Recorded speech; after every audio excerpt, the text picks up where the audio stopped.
And It's, there's a lot of Fiona's evidence. question about the emperor penguin is the biggest one now, to my knowledge. You agree with that, Diane? Yeah. yes, it's the biggest living one, but the fossil ones certainly were bigger. Yeah. But you've got to remember that there's a lot of evidence, and I'm not talking about the geological fossils, right, because most of them are flood ones, but there's evidence that Antarctica was not as cold as it was even after Noah's flood. Because if you go, remember, Antarctica, the Arctic is just mostly, floating ice, the North Pole, whereas Antarctica is actually landmass, it's continental landmass, and so you can go down and underneath the ice, you have soil. And you have soil that is good soil and soil that has plant remains in it.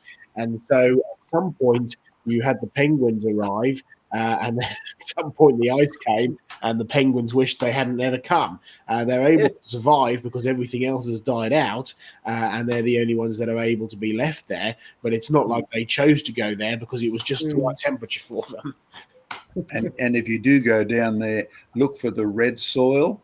And the key is, I mean, red soil is from the Antarctic right through to the equator in the southern hemisphere, and it's always indicative of warm, wet climate.